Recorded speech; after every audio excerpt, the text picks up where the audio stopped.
ఆంధ్రప్రదేశ్ రాజకీయాల్లో గత కొద్ది రోజులుగా సంచలనం రేపుతున్న లిక్కర్ స్కామ్ వ్యవహారం ఇప్పుడు వైసీపీ అంతర్గత వర్గాల్లో ప్రకంపనలు సృష్టిస్తోంది.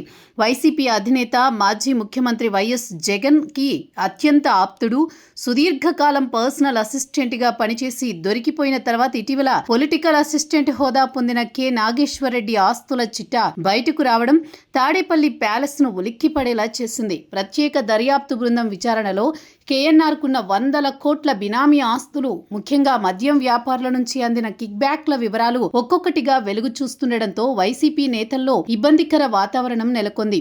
అందుకే సొంత మీడియా, అనుకూల ఛానళ్లలో ఈ వార్తను పెద్దగా ప్రాధాన్యం ఇవ్వకుండా కట్టడి చేసినట్లు ప్రచారం సాగుతోంది. 2019 కంటే ముందు అత్యంత సాదాసీదా జీతభత్యాలు కలిగిన కేఎన్ఆర్ గత 5 ఏళ్ల వైసీపీ పాలనలో అడ్డు అదుపు లేకుండా ఆస్తులు కూడబెట్టారు.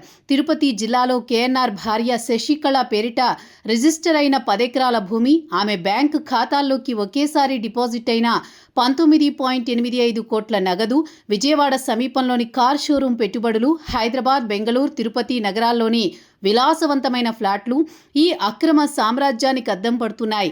కేఎన్ఆర్ బినామీగా అనుమానిస్తున్న వైసీపీ అధికార ప్రతినిధి పుట్టా శివశంకర్ రెడ్డి నివాసాల్లో సాగిన సోదాలు చూస్తూ ఉంటే ఈ ఆస్తుల విలువ కేవలం పైకి కనిపిస్తున్నదేనని, లోతుగా తవ్వితే జగన్ రెడ్డి అసలైన ఆస్తుల స్థాయికి ఇవి చేరిన ఆశ్చర్యం లేదనే చర్చ పొలిటికల్ సర్కిల్స్ లో సాగుతోంది. ఈ పరిణామాల నడుమ ఇప్పుడు తాడేపల్లి పొలిటికల్ ల్యాండ్స్కేప్లో ఒక ఆసక్తికరమైన ప్రశ్న హల్చల్ చేస్తోంది. కేఎన్ఆర్ను ఇకపై తాడేపల్లి గడప తొక్కనిస్తారా? ఆయనతో తమకు ఎలాంటి సంబంధం లేదని జగన్ ప్రకటించగలరా అనేదే ఇప్పుడు $1 మిలియన్ ప్రశ్న.